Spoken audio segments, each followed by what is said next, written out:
Hello and welcome back to Anna Rose Reads the podcast. I am your host, Anna, and this week things are getting a little itchy, a little scratchy, a little buggy. Sorry, I can't help myself. This week I am sharing my conversation with Gemma Amor. She is the author of such stories like The Folly, Full Immersion. I mean, she's written so many things. Dear Laura that I absolutely love, but we're going to be talking about her Big Five traditionally published novel that just came out, Itch, in the UK. It will be out later in the US, I believe in January of 2026. So us US folks actually have to wait a little bit longer for that official release. But I was fortunate enough to get my hands on an ARC and to get to talk to Gemma about this book that is full of rage and examination of traditions and inequalities and trauma and all surrounding the female identifying experience. So it's a really good conversation, and I'm just so thankful to have conversation partners like Gemma. She's so brilliant and so tactful with her words whenever it comes to sharing sentiments about these really sensitive topics. So I hope that you all enjoy this conversation as much as I did. It'll be very hard to beat because I absolutely love this one, but yeah, I'll chat with you guys after.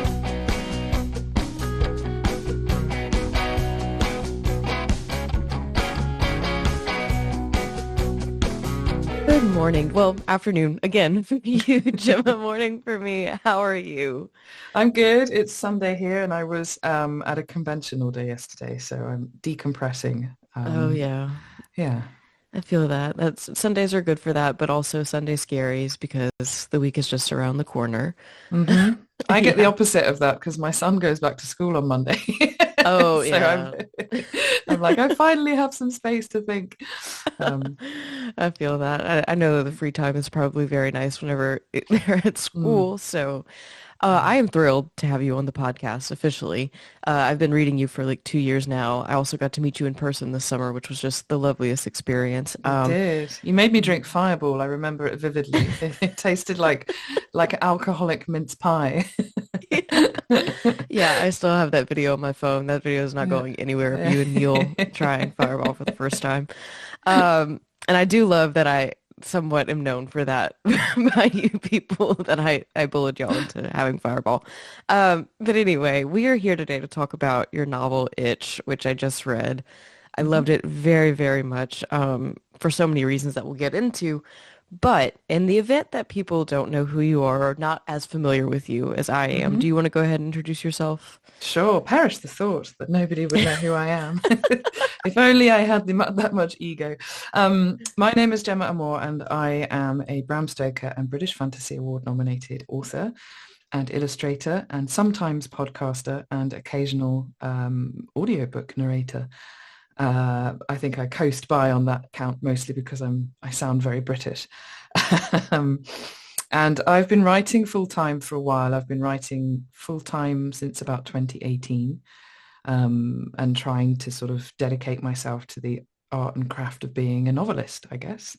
And it's not turned out too badly for me as of yet. It's been a bumpy road, lots of ups and lots of downs, but I wouldn't change it for anything. So yeah. Yeah, absolutely. Well, you do have a lovely voice for audio, British or not. It's very soothing and it's very nice to listen to. Um, Thank you. but but to get back to the writing aspect of it, why we're here to chat. Um, Itch comes out. This is, the novel that we're going to be talking about today, hmm on October 9th. hmm And it is a really incredible novel that straddles so many topics, themes, lines of, discussion. I've read a lot of your previous stuff. I really was a fan of The Folly, which was a novella that came out a few years ago and was re-released, I believe, last year or even the Mm. beginning of this year. I don't know. It Time is was, not yeah. I real. think actually it was February this year, but time has just ceased to have all meaning for me. So, Yeah, for real. I also really loved your novella, Dear Laura. And I feel like there's a lot of, upon reflection, I feel like there's some connection between this book and Itch and Dear Laura. So hopefully we can chat about that. sure. But do you want to introduce the plot of Itch for those who have maybe not heard of the book just yet? I Of never want to course, spoil yeah. a book, so I'm going to let you handle No, that. so just to clarify as well, because I'm not sure whether it's been made terribly clear, but Itch comes out in hardback and ebook, and I believe audiobook on October the 9th in the UK. The hardback is not out in the States until January, I think January the 5th. And the reason is that my publisher is a UK-based publisher, so it just Oh, takes a okay. bit of time for the stock to get across the pond into the stateside bookshops. But I don't know if that's been made terribly clear. So you've got longer to pre-order is the takeaway from that. But Itch is we're kind of pitching it to our potential readers as femgore folk horror. Femgore being a kind of emerging subgenre, which I fully endorse and can very much see myself writing more of in the future. And it follows the story of Josie, who is um, she she is a kind of in her early 30s, late 20s, early 30s, and she's been living in London with her now ex, and she's been in a quite an abusive relationship. So she leaves London and she goes back home to live in her kind of home village in the Forest of Dean, which is a place in the southwest of England. And for anyone that hasn't been there, the Forest of Dean is a very sort of gloomy, damp, mossy, ferny, quite atmospheric stretch of forest and sort of national parks and tourist spots and things like that. And there's the River Wye kind of snakes right through the middle of it, and there's lots of archaeological remains and an abbey and all sorts. So it's quite a touristy spot, but also a very atmospheric, moody place to kind of walk around. And in the course of returning home, to try and pick up the pieces and start her life again, the exact opposite happens, and Josie stumbles across a dead body one day as she's walking back from her job in the local pub where she's a cleaner. And things kind of go quickly downhill from there, really. The central theme and the central premise revolves around infestation, and the corpse that Josie comes across is one of a local girl who is a very similar age and looks very similar to Josie herself. And the corpse is infested with ants, and ants play a very large role in this story going forward, as does folklore, local lore and legend. And there's a sort of relatively small cast of quite strange and quirky characters. And there's a dog and the pub. And that's pretty much the main beats of this book. But it's very heavy on the folklore, heavy on the body horror, heavy on the kind of more, I guess, feminist aspects of the storytelling. And it's also got a bit of a murder mystery plot thrown in as well. So, yeah. Yeah. Well, I mean, I think that you put that very perfectly, and I do love the dog and the pub, very cozy elements to kind of help, break up some of the bleaker aspects of this book. Hmm. And I do love the way that you tell the story. To me, it read incredibly authentic. As somebody who, I have anxiety and I've experienced like panic episodes, and a lot of the, insect scenes or the moments that Josie experiences with insects feel you kind of gave shape and image to like how it feels to be Mm, anxious or to mm, experience panic or to work through trauma and things like that. So I think this is a book that does incredible work. Um, but it, like you mentioned, it kind of covers a lot of themes, ideas, topics between the folk horror aspect. There's like the insect horror. There's the murder mystery. mm, So I think it tied up perfectly at the end. But for you, how mm, did you balance all of these things as the mm. writer? Because I feel like that can maybe feel like a lot to juggle, when Sure. you're Yeah. creating it. Yeah, there's a lot that I can say around this. I think the thing that I should say first is I wish I'd had more time to play with the individual elements. I feel Hmm. like I could have perhaps had more time with the murder mystery plot side of things. I would have enjoyed teasing that out a little bit further. This is a book that it's important, I think, that readers know that this is actually what's called a commissioned novel. So Hmm. in publishing terms, that means a publisher actually specifically requests that an author writes a novel around certain themes and around certain plot beats. And that's exactly what happened in this instance. Commissioned novels tend to be publishers' way, or especially mainstream publishers' way, of trying to appeal to audiences that they know are thirsty for more books along the lines of a folk horror murder mystery, of which there are quite a few, and that seems to be an emerging trend, is to smoosh genres together. So, with romantasy, we see that very obviously horrormance is another one. And this one, I guess you could call crime law. I don't know if that's a term, but it should be femgore crime law. There we go. I just made that up. They I should pay love it. me. Yeah, so to a certain degree, a lot of those elements were sort of dictated for me. I knew Mhm. that they needed a book that felt a little bit like the British equivalent of Scandi Noir. I knew they wanted a murder mystery plot element. I knew infestation was a central theme and ants around which they wanted to see what I could do. And the protagonist needed to be a woman, and there needed to be a background of trauma because the infestation is essentially an allegory. It's nothing particularly groundbreaking in that sense. What my job was to do as an author was to take those elements and figure out how I was going to tell the story in my own unique and individual way. And it's probably worth stating at this point that the finished product novel doesn't resemble an awful lot like the original plot beats that I was given, although I made sure to hit all the main ones. Mhm. I've sort of said before that I can be a little bit ungovernable in that sense, but I think I worked very closely with my editor, Kate Norman at Hodder, who was fantastic and incredibly receptive to all the things that I did. Um, and yeah, it was a constant sort of sit down and analyze. Well, I've leaned very heavily into the folkloric elements here. There's a whole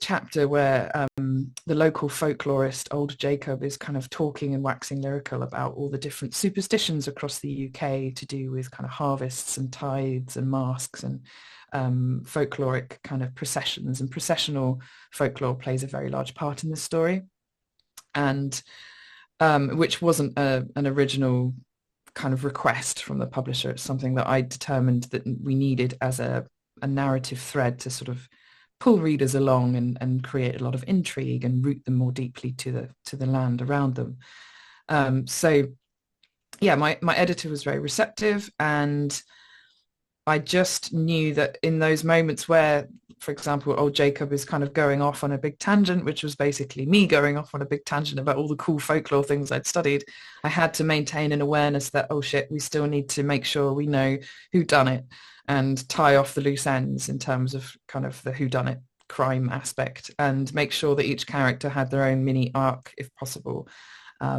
It was something that was tricky, and it's also worth saying that I wrote this and turned this one around in about 6 months, which is perhaps not how I would normally do things. Um, but again, certain sort of timelines and things were out of my control, and had I had a little bit more time, I perhaps would have leaned more into the crime aspects of it and laid a few more red herrings in place. But I'm really happy with how the book came out, and I really think I managed to get that balance okay. My editor was happy, which is the main thing. And so far, readers seem to be enjoying the smooshed upness of it all as well, and the genre blending nature of it. So yeah. Yeah, absolutely. I mean, I know for me, I love that particular genre blend, but I want to go back to something that you mentioned, that you said with the commission novel. I don't think that I've talked to a lot of authors who have, we've talked about commission novels before. So I want to ask you how, and you mentioned that you were a little ungovernable, which I love because this still feels very much like one of your works. Like whenever I read it, Mm, I was like, this is still very Gemma. I had no idea. So mm. I guess my question is how much freedom did you have to add and sprinkle, Sure. the things that you felt were really integral to this story? Sure. And it's an interesting one because I'd never worked with Kate before. They sort of approached me through a recommendation from a friend of mine. And I ended up writing a sample, and then we agreed to move forward on the basis of the sample, which is kind of how I prefer to work anyway, because Mhm. I prefer to know. I know it's a golden egg to want to sort of aim for, but I prefer to know that I've got a book locked in before I actually sit down and write it, rather Yeah. than the way that tends to happen these days is you have to write a book first in order to sell it. That doesn't really work for my ADHD brain. So this way of working really suited me, but it was still very much a case of I had to prove myself to my editor that I could do this. Um, and I think because I've now got like 14, 15 books under my belt, I'm sort of reasonably prolific in that sense. And I think, again, the ADHD probably is a large part of that. Um, it was more easy for me to perhaps push back on certain elements of the story that they suggested that I didn't agree with. So, for example, this was meant to be quite a story told from a very female perspective, I guess feminist in some ways. And one of the original suggestions was that the main protagonist should die at the end. And I was very adverse to that. If we're Yeah. going to write a feminist novel, it doesn't behove me that the main victim is the female protagonist. And there were other elements to do with, there's quite a lot of body horror in this book. Quite a lot of that relates to female body parts and exploring an exploration of, female body parts, because I think that was extremely relevant to Josie's story and Josie's character, particularly with her anxiety and a lot of her more OCD-like tendencies, which tended to focus on specific body parts as a kind of reassurance-seeking thing, which any OCD sufferers out there will know is a big part of the disease. And disease is the right word, I think. Forgive me if that's the wrong word, but it can be like a disease of uncertainty. I think that's the Yeah. best way of describing it. So I knew that was very important to me. And there was a certain amount of pushback from, perhaps editorial being a little bit worried that that might be too much for some of our readers. And as a horror writer, I don't really care if it's too much. It needs to be too much because that's Yeah. the nature of a horror novel. It should be confronting and it should make you uncomfortable. And so far, readers are really enjoying that. So I think that comes with experience. I think the ability to butt heads a little bit with editorial, obviously in a professional and kind of good-natured, polite way. And as long as you're able to justify your position and stand behind your work, it's fairly easy to collaborate in that way. Like anything, you need to have a good working relationship with the people that you are building anything with. And I think had I been trying to write this book perhaps 3, 4 years earlier, I might have found it a little bit more difficult. But I actually really like collaboration. I really like, Zoom calls with people to talk about plot beats and this, that, and the other. I despise actually the editorial parts of the journey where I have to sit with a mouse and right click and accept track changes for Yeah. days and days on end, because again, that just bores me silly. But it is a very necessary part of crafting a book, and you are doing it in conjunction with a team of people. And it must be said that the team at Hodder have been just a joy to work with. It's been a truly collaborative process. And actually, as a writer, writing novels can sometimes be quite isolating. So this Yeah. was a nice change. Yeah. That's really interesting. And, I feel like a lot of authors that I talk to talk about the isolating nature of writing. So it's really interesting to hear from you how collaborative this has been Mm, and, like hitting the beats that they want. And, I think it's really interesting the ending of having, the female main character survive in mm, the feminist stance of that. I just read mm, a nonfiction book called Scream with Me. mm. Um, and I'm not sure if you're aware of it, but it's basically an examination of horror movies from like 1968 to like the late 70s Yeah. and whether they were feminist or not in the way, kind of breaking it down. And it's like Yeah. Rosemary's Baby, all these Yeah. kinds of things. And I have a whole different perspective after reading that book about Yeah. feminist storytelling and the things that we're trying to say. And I think that it's really kind of shaped a lot of my reading since then. Yeah. And it certainly kind of like makes me think of Itch in that way, like Yeah. the story that you chose to tell for Josie in that light, if that makes sense. Yeah, and it's interesting. So Rosemary's Baby is a very good example of a novel. It's Ira Levin, and I actually love it, and I think it's beautifully written. Is it feminist? I don't know. It's written by a man for one Yeah. thing, which I'm not opposed to at all. I don't believe that men should only write within their lane and their experience. But as a writer, you should have the freedom to write whatever the fuck you like. But I do see an increase in female protagonists written by men that perhaps get accolades and recognition that female protagonists written by women or people who identify as such are not getting.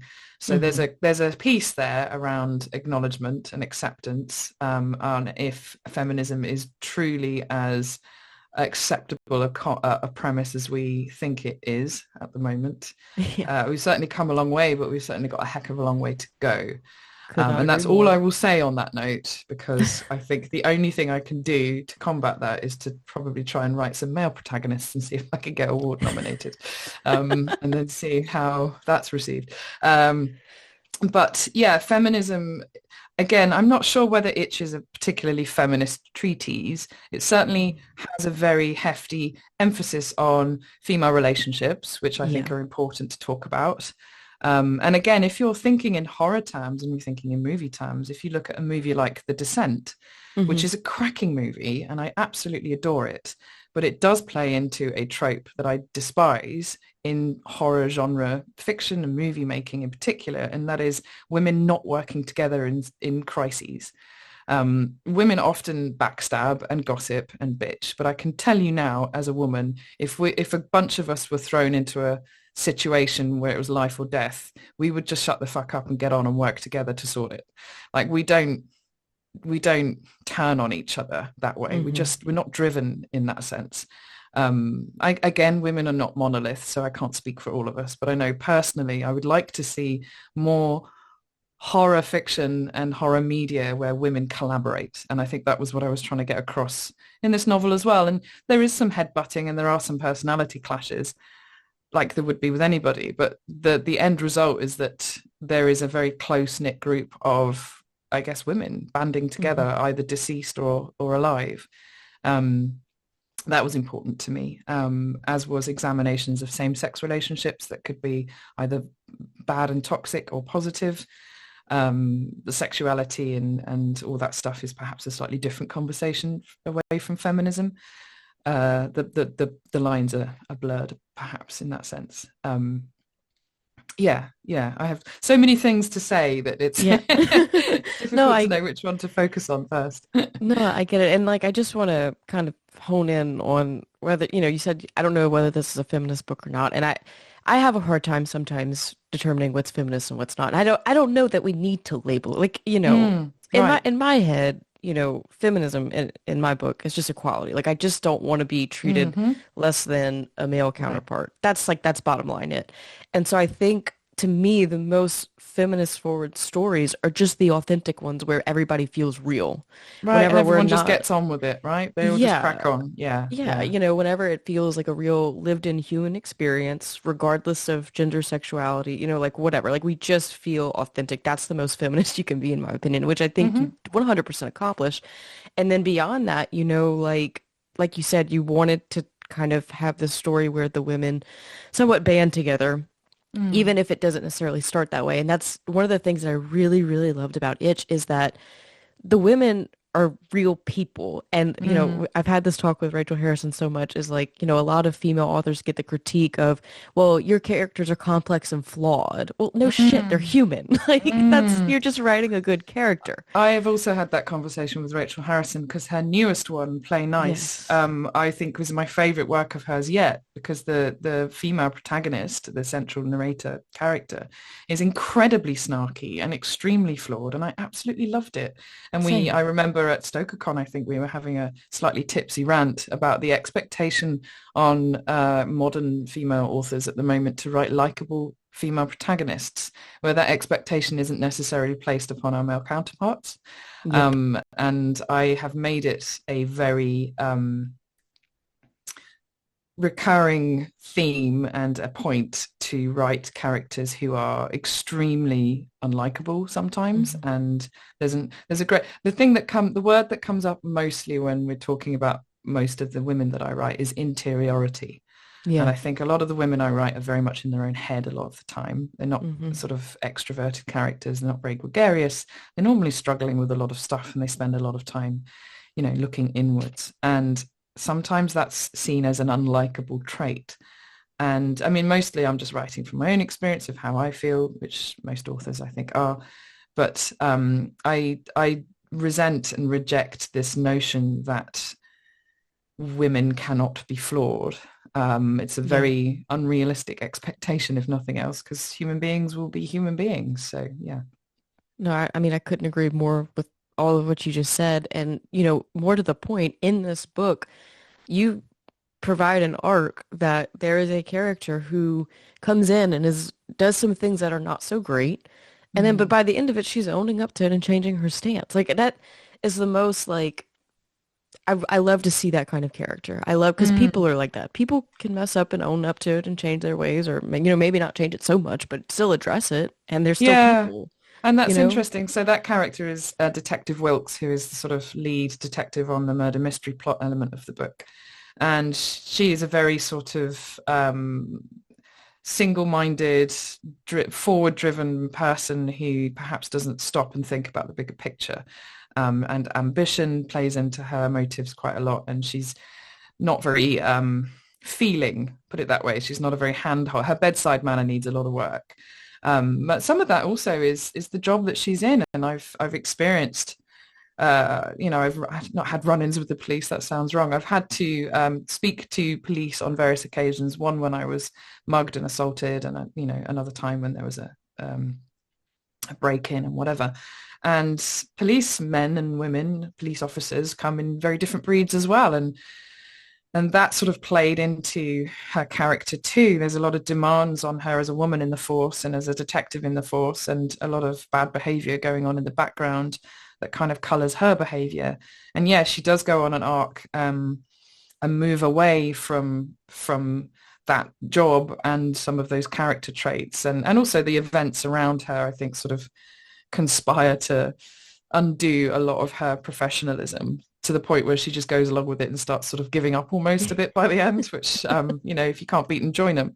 So I had fun with Wilkes, but what's interesting in the early reviews is that quite a lot of the comments were like, they didn't really like her character very much. And I was like, well, good. You're not really meant to. Yeah. I've done my job properly there in that sense. So, For sure. I mean, and that's the whole point though to me of writing and creating art that is examining the human condition. I mean, that's a lot of what we're doing with horror, right? We're mhm. elevating the stakes that we're not missing, what's going on. And for Detective Wilkes, I mean, it's, you know, super or unlikely circumstances, not a run-of-the-mill case that she's dealing with. And like all I can think is, I used to have a law enforcement adjacent job. I Mm, know what that's like, and I know what the pressures mm, are, the workplace culture. So for me, I was kind of like very sympathetic to her, even though I was like, ugh, mm. wish you wouldn't have done that, but it's Yeah. okay. Yeah. Um, There's so I also a don't big know. issue in the UK and I guess in the States as well at the moment with beg your pardon, with trust towards the police force Yep. is a major issue over here, particularly in the wake of I don't know if you are aware of cases like the Sarah Everard case where a young lady was abducted off the street by a police officer and killed and disposed of. And there's been a number of very gross misconduct based offences, that police officers have carried out towards women. So that was also in the back of my mind, although it doesn't really feature in this book, but there is a kind of subtle nod here and there to workplace culture and how toxic it can be, particularly in relation to women and female victims of crime, which is something I may choose to explore in a bit more detail, perhaps with a future book, because I think we have a bit of a problem at the moment Oh, that well, needs yeah. addressing. Yeah. To say the least. I mean, I'm US based, so there's lots of issues with that here, as I'm sure everybody knows. But Mm. yeah, I mean, just to round out the feminism part, I just think that you wrote human characters, and that's the most feminist thing you can do. You know, Cool. you and you Yeah. and that's to me a win in my book for the feminist column. Well, So it's interesting to me because when I was younger, I didn't actually have that many friends who were women and who identified as women. It was very much a kind of male heavy. yeah, My youth was quite male heavy in that sense. I gravitated towards men as friends because I found them easier in one sense. hmm Everything was a bit more straightforward and the sense of humor aligned with mine. And as I've gotten older, I've built a network of friends around me and some very close female friendships that mean everything to me. Motherhood played into that, but in a large part, I had to build a network of other young mothers when I had a baby because that was literally life support for me. yeah, I didn't have family close by. And then becoming an author and meeting other women in the genre, Rachel Harrison is a fantastic example, V. Castro, Hayley Piper, so many, so many friends who are women writing horror. And it's just opened up my world to Laurel Hightower, Red Legault, Sonora Taylor, like all these people make my life significantly better in many, many ways. Um, and the whole feminist piece has kind of I think I was one of those young pick-me girls a little bit because I had a lot of male friends maybe. It was like, oh, we don't need feminism. And I used to think it was all kind of rabid, women who shave their hair off and have, who rant all the time and thrust this, that, and the other down people's throats. And that was actually a narrative that was fed to me that I think I Hmm. kind of accepted for far too long. When I understood the idea that feminism is about equality, and when I experienced a lot of very sexist behavior in workplaces, in my personal life, um, when I was mugged because there were two men attacking one woman in the street, all these instances when I had a baby, healthcare, trying to talk to a doctor about anything to do with hormones, Yep. unless it was a woman doctor, I was going to, not be believed.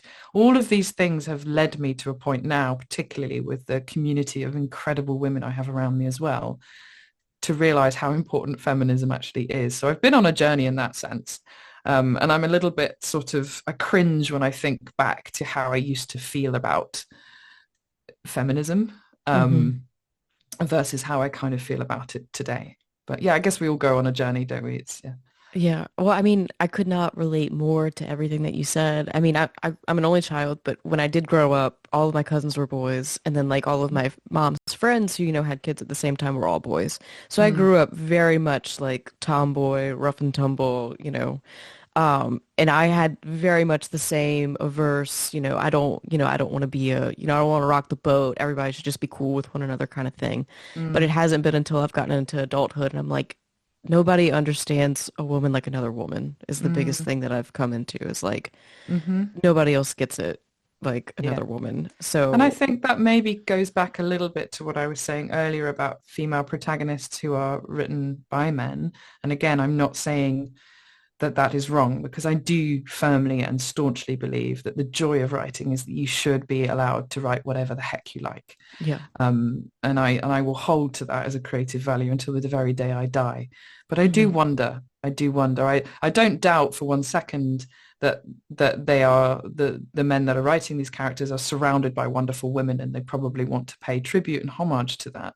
And you see it with King and a lot of his works. His women all tend to be the same character and they all tend to sort of feel a lot like perhaps his wife. Yeah. I'm just sort of assuming here, which is very Yeah. assumptive of me, but I can't do anything else because I don't know him. But I do wonder what gets lost Hmm. sometimes as well in those stories, or how much further that story could go, Yeah.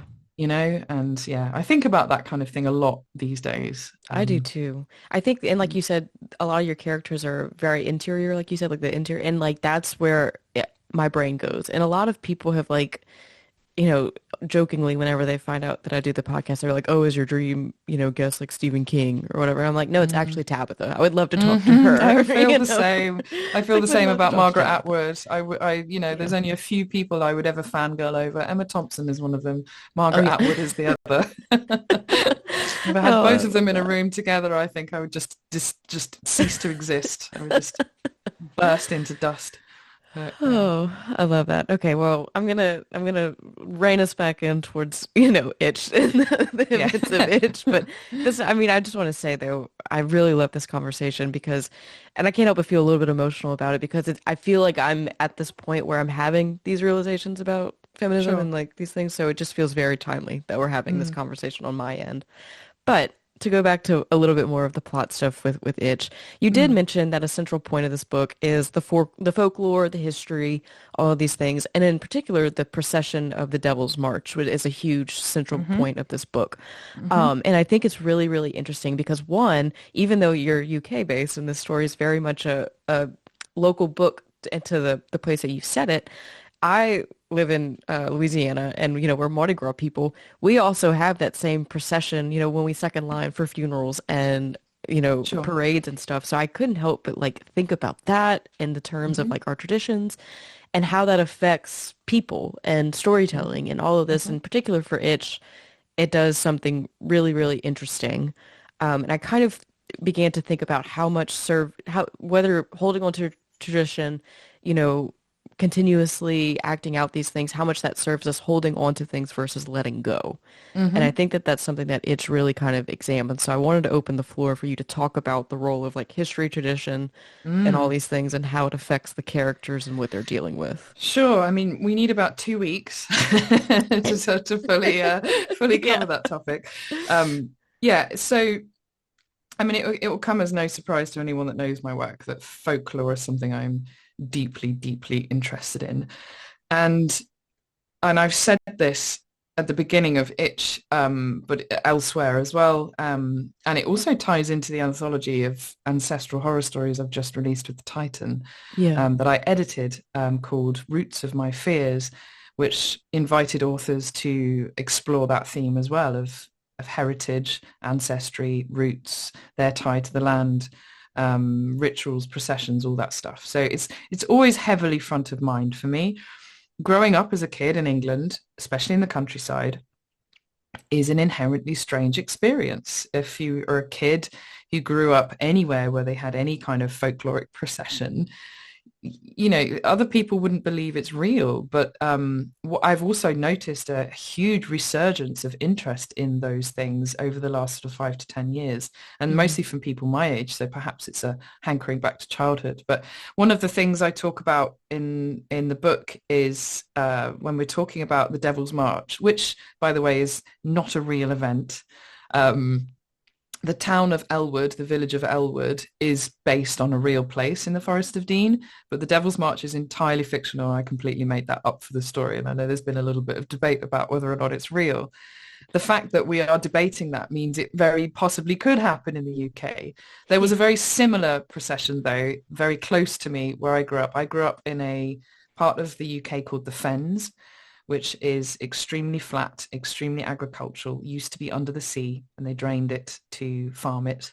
It's where William the Conqueror landed, and another king lost all his treasure in the sea somewhere nearby. And it's very moody, muddy. It's pretty much all it's got going for it. But it has a very old-fashioned um, tie to agriculture and to harvests.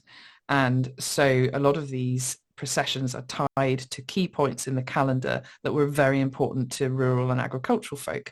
So September harvest time, spring, equinox, all of that stuff. It's all tied to like the farming calendar too, and religious calendars. And so there's a festival very close to where I grew up in a little town called Whittlesea.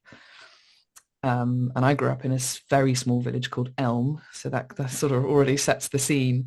And it's called the Straw Bear Festival. And if anybody's been, it involves a man dressed in straw from head to toe, dancing across the whole high street of Whittlesea, knocking at doors on the way. And it's to do with offering harvest goods. I think it's on the first Sunday after tithe, whenever that is. And, there's a lot of dancing, a lot of music. I imagine when it first started, it would have been kind of dances from that region, but as the festival's grown, it includes all kind of folkloric dancing, so from all over the world. I think there's Appalachian dancing in there, there's Morris dancing, there's all sorts. Um, and it's just a big celebration, I guess, of history and local history, but folkloric history in general. And that kind of thing happens all over the UK. There's another one in Cornwall or Devon, I can't remember. And every Guy Fawkes night is a big night here on the 5th of November, where we kind of weirdly celebrate a man that tried to blow up Parliament and reinstate, I think, a Catholic regime. I can't really remember the full details, but we have fireworks and bonfires, and there's a place down in Cornwall that routinely burns effigies every year of whichever person they despise the most. So you can imagine how that goes, particularly with the political field being what it is these days. But that, there have been processions all across the UK for, thousands of years. It's a very human way of demonstrating discontent or joy or hope or tying themselves to the harvest calendar, or just, I guess, getting energy out that needs to come out. And the other one that I mentioned in the book, which was a real thing that did used to happen, was the Charivari, which again, I don't know, for the non-UK based listeners, we have something here called Punch and Judy, which is a British seaside tradition where you go to the seaside. It doesn't happen so much these days, but you see a stripy sort of tent, which is set up as a miniature theatre. And inside that theatre are hand puppets beating the shit out of each Yeah. other. They're very ugly. And one is called Punch and one is called Judy. And there's normally some sort of wife battering going on. And it's meant to be for kids. And that is descended from a tradition of something called Charivari, which is mentioned in this book, Hmm. which was a procession where people wore kind of ugly, scary face masks and they made lots of noise and they banged pots and pans and they shrieked and made loud noises and an absolute racket. And they really did that to shame an individual who lived in the town or the village. And quite often one of those individuals would by and large be a woman. And in those days, they used to call any woman who was very particularly outspoken or nagged her husband or gossiped too much or was not palatable in any way, shape or form. They used to call them scolds. And I'm sure you're probably familiar with the idea of a scold's bridle, which was the metal helmet with the metal spike in it to press the tongue down so a woman couldn't speak. This was an evolution of that. And the Charivari would kind of, there would be a procession along the street.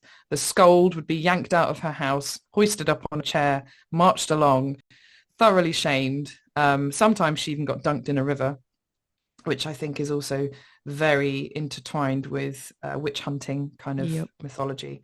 So there's a whole range of things going on. All this to say, folkloric traditions in my country have a very long and involved and rich history. And that's probably because of the tapestry of backgrounds we have as I guess British people now as well, with various people who have invaded us over the thousands of years, various influences from around Europe and overseas, the Romans, Christianity, folklore traditions that went sort of way back before then and all got kind of mushed up together. And in that sense, I think I quite like the fact that this book is a very big smooshing of lots of different things and elements, because folklore is essentially that as well. It's a big Yeah. smooshing of odd beliefs and bits from different faith systems and parts of history and significant moments in our timeline. So yeah, I could go on about this just forever and ever and ever. It's like I'm so excited by it. Yeah. I'm so thrilled by the depth of folklore that we have that we can lean into from storytelling points of view. Yeah. Well, it's so I I love how rich the history of all of this is and like the reasons that people used to do it versus the reasons that people do it now. Like I do find like it changes, Hmm. like there maybe used to be superstition that we don't buy into now that we just Sure. do for the sake of tradition to keep, the tradition going. And like Yeah. I said, we do things like that here. I mean, we have what's called second lining, which sometimes we do at weddings to conclude the night, second line out to, send the bride and groom off. And then also we do it for funerals down the streets of New Orleans. Okay. And it's like, you play loud, joyous music. I mean, it's like Sure. jazz music and you're waving handkerchiefs around in the air. And I mean, Yeah. it's the same, procession to end in a certain place, but it can mean different things depending on the context of the event. Sure, it's more of a celebratory perhaps moment than Yeah, a shameful moment, but it's still people expressing themselves and expressing their exactly. human nature in groups. We're Yeah, coming together to express things in groups. And there's a reason why every 5th of November we all still go and stand in a field and watch fireworks and watch bonfires. We're still celebrating something, whether it's kind of sanctioned terrorism or not, I don't I don't know, but it's yeah. it's it's a commemorative event, and commemoration is an extremely human thing. Hmm. And I think the human calendar needs certain things to look forward to as well, Oh which is why yeah. you find that we're obsessed with Halloween in August and Hmm. Christmas in September and Valentine's Day and Easter and all this crap. It's just something in the calendar for us to look forward to, something celebratory. And I don't think that's wrong in an age where the world is essentially a giant bin fire at the moment, and we all Yeah. just need an excuse to kind of let out some of these feelings and emotions. Yeah. Well, I think it's just like a reprieve back to humanity for a minute, Yeah. like the same people are gathered in the same place for the same reason. So Mm, like, hey, maybe we all remember we're human for a minute, mm, and not wanting to fight with each other all the time. mm, So, but I think it's really interesting that in Itch, the kind of framework around which the procession is viewed as kind of, warped in a bit because, there's this like really, it's like a violence against women, Hmm. angle. And then, as the story progresses, there's certain aspects of that are analyzed as the crime is being Mm. solved and things like that. So I think it was just a really interesting, almost social horror lens to view Mm. that that whole dynamic of humanity, right? Like this Mm. whole thing that we participate in. And Yeah. like, what if it was not for the thing that we think that it is, or what if it is exactly in Mm. line with the tradition that we think it is, but just take Well, it to a yeah. different, level. Yeah, and I'm very drawn to the idea of generational oppression as well, particularly towards women. Yeah. Over here, we just call it being a bit old-fashioned or a bit traditional, having traditional values. But I certainly know, and I think this is something we'll touch on in a moment, that when I was young, I was always encouraged to sort of behave myself and to never speak Hmm. up and to never make much of a fuss and, just be a good girl. And so this is an extension really of that idea, but just in a kind of processional, formalized manner. Yeah. Well, I mean, you bring me to my next point of the good girl narrative, right? And I mean, Mm. this kind of probably ties back to our conversation on feminism, but a big part of the book is this examination of, oh, you just need to be a good girl. And Mm-hmm. like, where does that leave you? And what do you do with that in the Mm. wake of all of these different things for Josie in particular? So I Mm-hmm. just kind of wanted to open it up for you to let Sure. you talk Yeah. about that messaging or that the Yeah. use of good girls and things like that. So I was on a really fascinating panel at AuthorCon earlier this year, where it was women in the industry, women in the horror industry, kind of discussing um, how we can act in a way that levels the playing field out a little bit more. Hmm. And one of the most prevalent things in that meeting, which was very interesting and very enlightening, was the predominance of women apologizing, constantly apologizing. I'm really sorry, but apologizing for having opinions and for speaking out and for advocating for themselves. And I see it again and again with because I sort of mentor as well, and I see the predominant difference between often my male clients and my female clients is the willingness to promote oneself and to push oneself forward because you don't want to be a nuisance or make a fuss or inconvenience anyone in any way. And to which I say, you should be fucking inconveniencing people at every single available opportunity. Like, what else is life for? There's my whole purpose in life is to piss people off. because because otherwise how am I going to achieve the things I want to achieve? If I'm not pissing people off, I'm not doing that properly. You have to be aggressively protective of your Hmm. own right to speak out and have an opinion and voice your needs. And the fact that many of us don't leads us to all sorts of situations like unhappy marriages, abuse environments, not being, pay parity. I could go on and on and on about this, but it's something that I was very much brought up to be in a kind of quite working, well, very working class rural family in England in the 80s and 90s as a kid was to be a good girl. And if there was a problem, to not make a fuss. And if something was wrong and I didn't like it, just get on with it, deal with it. Even to the point where if I was ever, as a young girl and as a teenager, and I know we've all experienced this, at some point in a crowded room or in a public environment, somebody will touch you up. They will put their hands on you in a way that isn't consensual. Back then, I was just told to just forget about it. It's just normal. It just happens to girls. You were supposed to just be a good girl at every opportunity. And I think that's left me with a legacy of trauma Hmm. that I'm still um, deprogramming myself in a way, Yeah. retraining my brain on how to. So for one of the things it did for me as a child was it taught me not to trust my own gut and not to trust my own instincts and feelings. Because every time I tried to voice um, discomfort or concern or that I wasn't okay with something, I was told to repress it. So Yeah. over time, I learned that I couldn't trust my body because the signals were not, I didn't understand them. I didn't understand danger. I didn't understand. And it led to both risky behavior and situations where I was hugely taken advantage of. These days, the second my gut goes a bit funny about a particular person or situation, I listen to it and 9 million times out of 10, I am proven right Yeah. because I listened to my instincts. So we are essentially the older generations, like my generation, millennial generation, were told to ignore their basic survival instincts. And I wanted that to play into this book very heavily. And Josie's relationship with her father is a prime example of, she loses her mother at a young age. The father's not really interested in parenting. She has to be extremely self-sufficient, but she also has to manage his emotions as well as repressing her own. And she has to be a good girl because it's easier for him as a widowed, father.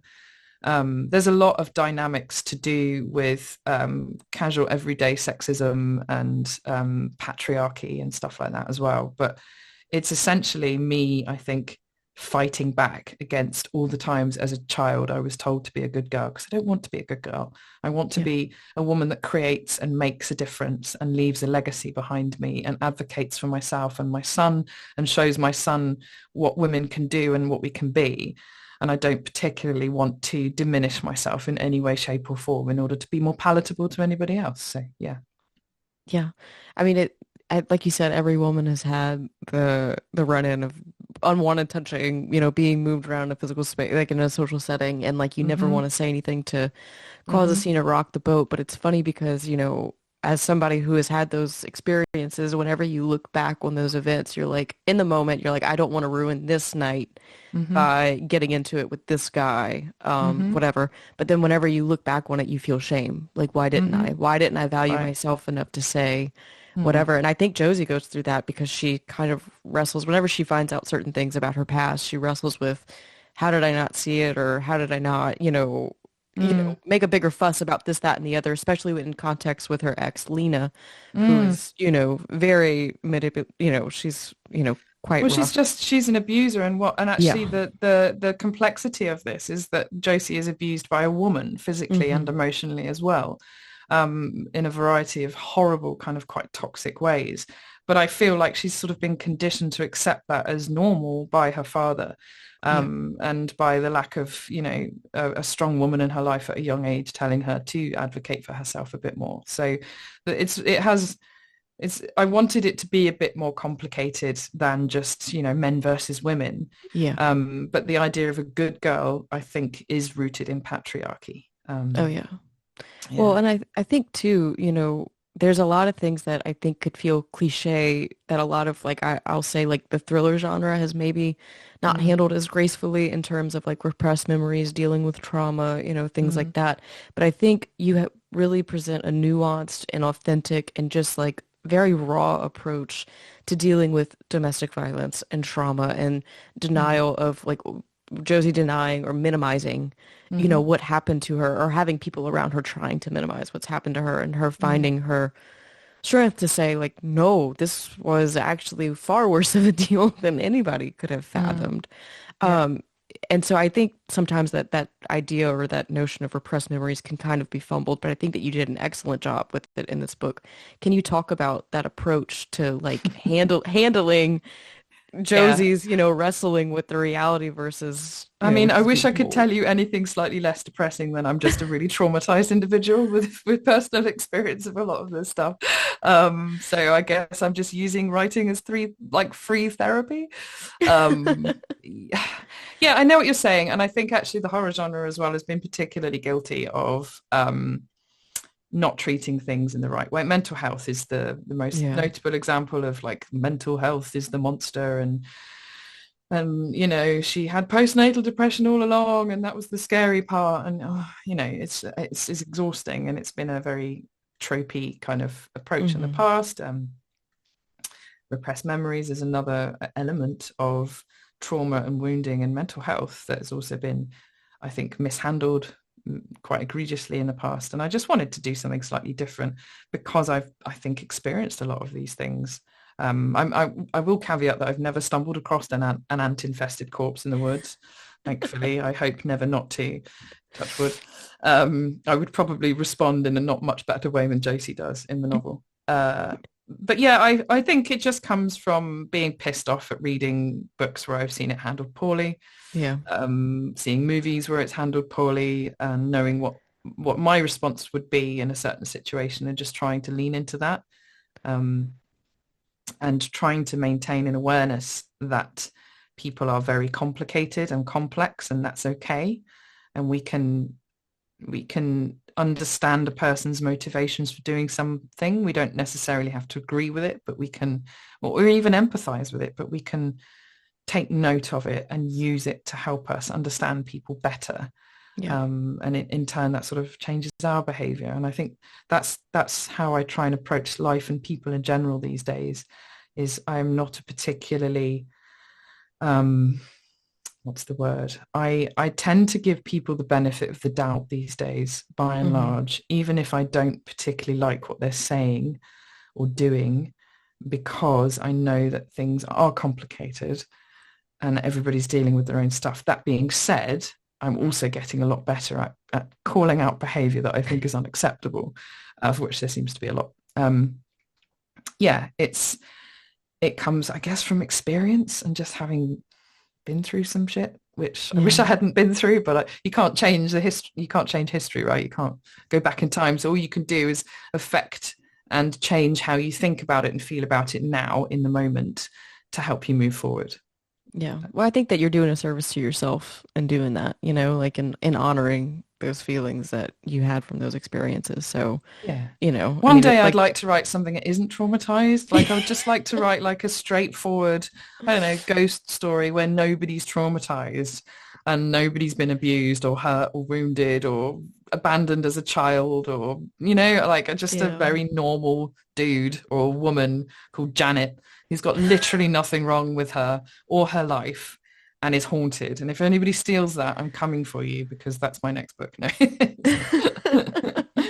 Oh So, no, I get it. I get it. And I know we're getting close to the top of the hour here, but I wanted to bring up, obviously the insect horror is a huge part of this book. And I feel like, mm, I just wanted to give it the space to the ants and the bugs and what that meant to you in writing it. There's so mm, much that Josie experiences. And, I feel like a lot of people might, or at least I know me as a lesser reader in the past would have been really concerned if what Josie was seeing and experiencing with her, uh, you know, things with the bugs, the mm, sensations, the things that she's seeing and feeling, if it was real or not. But like, quite mhm, frankly, I don't think it fucking matters because mhm. it is just how she's feeling and what she's experiencing. It doesn't Right. matter if it's real or not. And so I wanted Yeah. to talk about the use of bugs to kind of indicate where she's at, feeling wise Mhm. and the reality of it, whether it's important or not. Mm. Well, I'm going to leave whether it's a reliable thing that the reader can whether it's real or not is up to the Hmm. reader to decide and interpret personally. I Yeah. think I like the fact that it's open-ended and it's down to whether you think it's pure formication and that's a response to the trauma or the head injury or finding a corpse, or it's a pre-existing mental health condition that perhaps she's been plagued by all along, whether it's the influence of the devil, which plays a large part in this book, or Hmm. whether it's something else. It's whether it's just pure allegory. I'm just going to leave that to the reader to determine and however they see fit. But yeah, what's interesting is I've actually experienced formication myself in the past. Hmm. Um, Only when I've been at the very height of a particularly bad mental health episode, or I've been particularly stressed, or I've had a kind of brief history with psychedelics and drugs and all that stuff, um, as we do when we're young. And I know how awful it feels to feel like there's something on your skin or under your skin Hmm. you can do nothing about. It's that lack of agency around your body. It's a vile feeling. It's a really, really vile feeling. And it all probably also goes back to when I was a kid and I was about 4 years old and I was on holiday.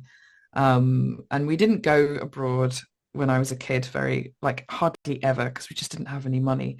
Hmm. But the 80s and the 90s saw the introduction of kind of package holidays in the UK where flights were suddenly very affordable, even for like my kind of family. So I remember we went to Greece one year and I'd never experienced hot sand before. Hmm. And I was on the beach and I refused to wear my shoes because I was being a 4-year-old little shitbag. And I ended up burning my feet on the soles by trying to walk across the burning hot sand on a beach. And my nan told me to walk in the shade. So I walked in the shade and I remember I walked straight through a cluster of pine needles and that really hurt. And then so I kind of had a huge tantrum and flung myself down in the shade of this pine tree on top of a huge nest of ants. And in Greece, Mhm. they have these huge ants that are like, about a centimeter long. And I Mhm. vividly remember the feeling of them crawling over my legs and over my feet and across my hands. And that stayed with me into adulthood. Um, so that was interesting. So I was able to play into that a lot as well. And then in a kind of confluence of events and points in my life, my son, who is 12 years old and a font of an insane amount, an encyclopedic amount of knowledge about all things to do with this life and this world. And in a particularly neurospicy way, he has special interests. And it just so Mhm. happened that the last couple of years, one of his special interests has been ants. And if anybody's been fortunate slash unfortunate enough to come on a walk with us at any point, that is where he comes to the fore and he comes into his prime, and he will quite happily talk to you about ants for about 2 hours solid without drawing a single breath. So I actually learned a lot about ants and their social structures and their behaviors, ant graveyards, the cement they kind of make, the way the queen works, the Mhm. hive mind, the structures that they build, which are a phenomenal thing. If you're ever bored and you want to Google kind of ant bridges and things that they build with their bodies, it's like just lose hours of your life doing that. So I was really able to like lean into his interest as well around ants and use that as almost like its own narrative arc throughout this book. I sort of split the book up into different facets of an ant colony Mhm. in terms of the section names. And the kind of end of the book is very much the emptying out of the hive psychologically and in real terms. And this concept that a hive will move from one colony and the entire ant family will sort of move on to a new colony soon. So whether or not the events in this book will then happen elsewhere, we don't know. And it's just there's so much fun stuff to play with. Ants are really fucking cool as well. They're Yeah. just like insanely cool, the things that they do um, collectively as either down to instinct or they're sentient. I don't know. I don't know that much about whether or not they can actually think in that way, but I do know they're very cool. No, you dropped, I mean, like throughout the story, I feel like you've interwoven that context, really, really well. And so it was very cool to see. Like, I had the desire, like, oh, I kind of want to look that up now after I read certain parts of it, and I really love that you're able to kind of like lean on your son for that. That's really I was awesome. going to say, don't bother, just call my son and then he'll happily spend hours educating you on. Perfect. I'll ring him up. Okay, so I'm gonna try and start wrapping this up here because, like I said, we've been chatting for a minute. But what, in the broad context of things, I think it's just a very powerful book for a lot of women who maybe have been the good girl or been told to be the good girl and are trying to find their footing in a world where maybe you don't have to. And what is Mm, being a good girl actually look like to you rather than to everybody else? mm, So what does it feel like to you? Like, how has this writing experience felt to you? What does it mean to mm, have this book coming out? All of those mm, fun, emotional, touchy-feely things that we just love to talk mm. about. Sure. Well, I mean, from a pure career perspective, this is my first like big five book Yeah. deal. Hodder and Stoughton are the kind of division of Hachette, and it's the first time I've ever had a marketing plan that was like more than a few paragraphs long, with a commitment to spend on things like advertising and point of sale. And I'm going on tour, which is it's only a mini tour. I think there's about 4 or 5 events, but that's so cool to me. Like Yeah. I've done lots of book events in the past, but I've never had a sort of dedicated little tour organized for me to kind of go along and just talk about my book. So I'm feeling incredibly fortunate and grateful that this is my experience right now. This industry is a bit brutal, and many very established authors will tell you that they can be riding the wave of success one minute and then down in the doldrums of like nothing happening another. So I know that this is probably a very temporary state of affairs, and whether or not the success continues is, down to whether or not the book sells. But I am enjoying every moment of this experience right now. And I feel very fortunate that I can walk into a bookshop and see my book on a shelf and sign copies and talk about it on interviews. And so in that sense, from a career perspective, I'm loving this novel. Would I Would I have done things differently? Probably. But then I feel like that about every single one of my books. I feel like every single one of my books I could have written better and done better at. I think that's just the perfectionist in me, and that will always be how I feel about anything that I do. I always wished that I could have done it better. Hmm. I still feel like I have a long way to go as a writer, as a novelist, and as a storyteller. But this is all part of refining the craft. And I learned a lot of lessons writing this book. I learned the joy of a truly collaborative process with your editor. It's certainly I've worked closely in the past with other editors, but I've also spent a lot of time just forging my own path like I did with Dear Laura. I sort of Hmm. self-published that, self-edited that, did the artwork myself for the cover, published it myself on Amazon.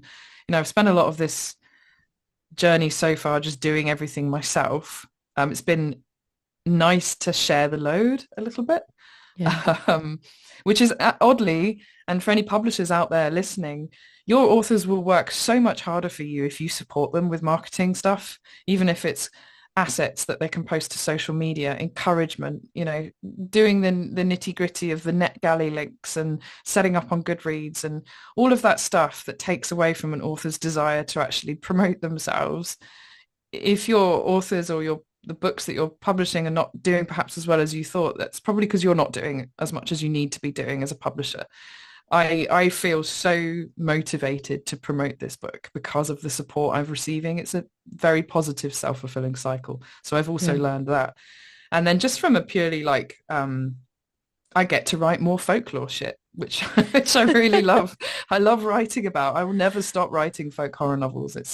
They're exciting to me. There's so much to unpack and to mine. There's a Hmm. podcast that I wanted to mention as well. I was just looking it up at this point while we're talking folklore. For any other listeners, it's called Fabulous Folklore with Icy, and Icy Cedric is an absolute font of all things folklore, not just in the UK, but it's a very UK focused podcast. But if you ever want to really immerse yourself in some of this kind of weird shit, and I mean weird with a Y, then listen to her podcast because she's phenomenal.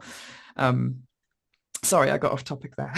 Oh no, no, I'm definitely gonna check that out because that, I mean, the way that you've talked about the folklore and like reading it and it just made it infinitely more interesting to me. And so, I definitely want to Yeah. lean into that a little bit more. But no, I'm really thrilled that this has been, your experience with Itch, and I really thoroughly enjoyed the book. I really loved all that you had to say and that was accomplished with the book. So I'm thrilled for it to come out and for everybody to get their hands on it. You've had kind of a big year already. I mean, like you mentioned, Roots of Our Fears has already been published with Titan.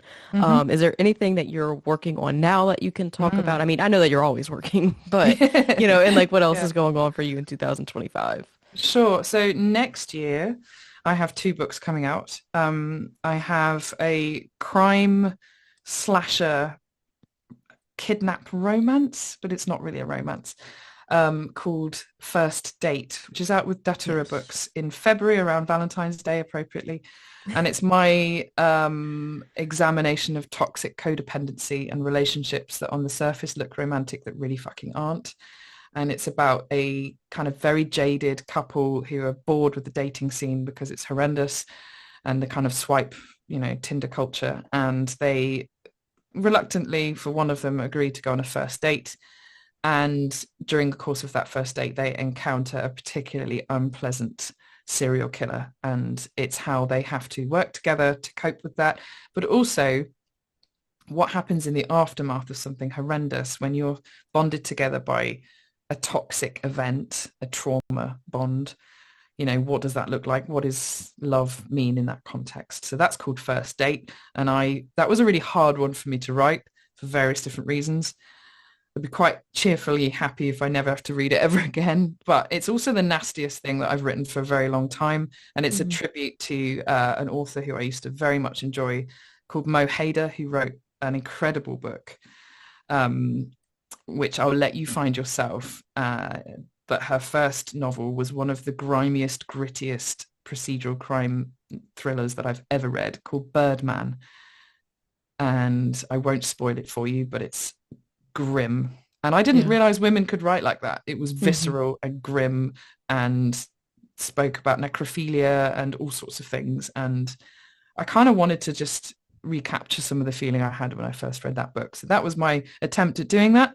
And then the next book that's coming out is with the amazing Shortwave publishing company, who have just landed distribution with Simon and Schuster, which I'm very Yes. happy. So that's Alan Distro's imprint, and that's called Happy Hour. And I'm pitching that as American Psycho meets Cocktail.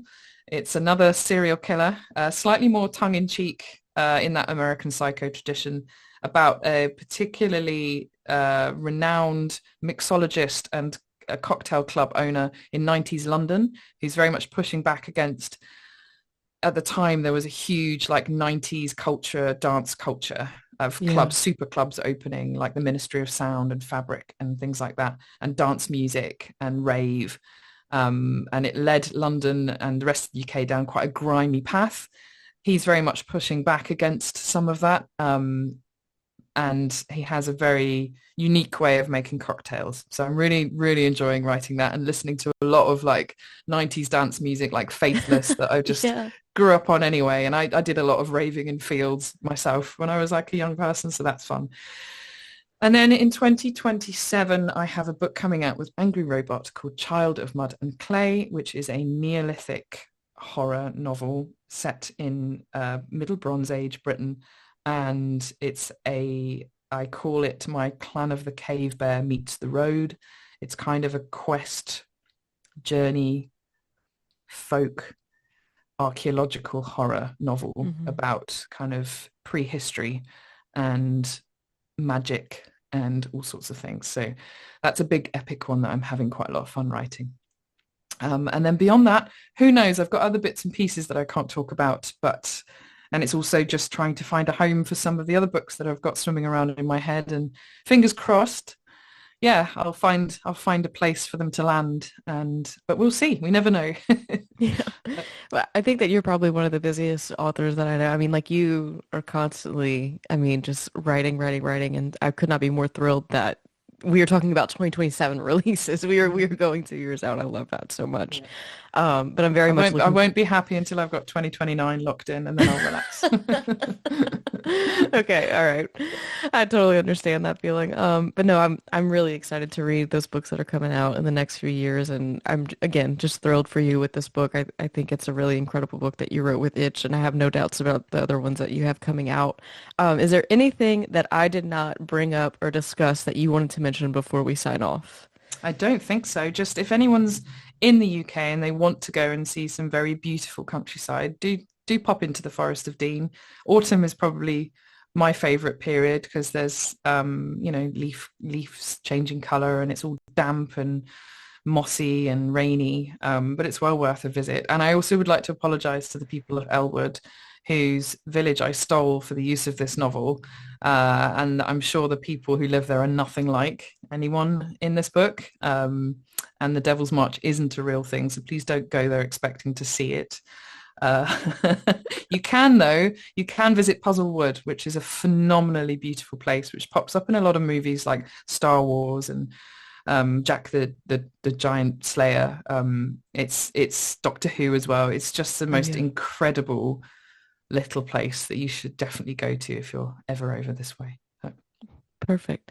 Well, thank you so much, Gemma. This has been, I mean, our little feminism conversation has done my heart very, very good personally. And so this is like, the ideal interview for me. So thank you so much for answering all of my questions, getting into, all of the intricacies of this book. Again, Itch is out on October 9th in the UK.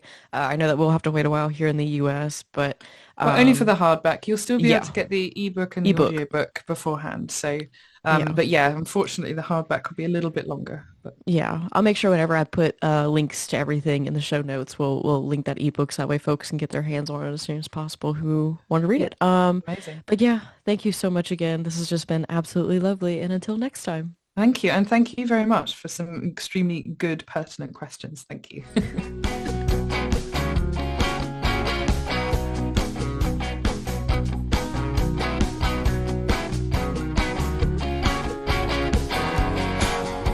A huge, tremendous thank you to Gemma for her time and just being her.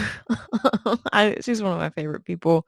I had as you heard, the lovely pleasure of actually meeting her in person this summer at Stoker, and she's just one of those people that when you're around her, you feel like a better person, and after talking to her, you feel like you're a better person, you're better equipped to handle the world, and I don't know, she's just one of those special people. So huge thanks to Gemma for chatting with me about her novel Itch, and yeah, I can't recommend picking this one up enough. I'm going to try and link everywhere that it's available in the show notes. If you're willing to pay the extra for shipping for the actual copy from the UK, I believe you can still order from like Waterstones and Blackwells maybe.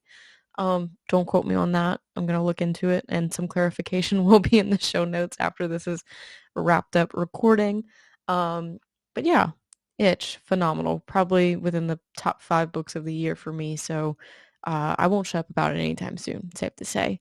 Looking forward to next week. I am going to be chatting with Miss Tanya Pell about her debut novel, traditionally published novel. It's 2 back-to-back queens of Big Five publishing, I guess. I don't know. It's a theme on the podcast that was not really intentional, but I'm so glad it's happening.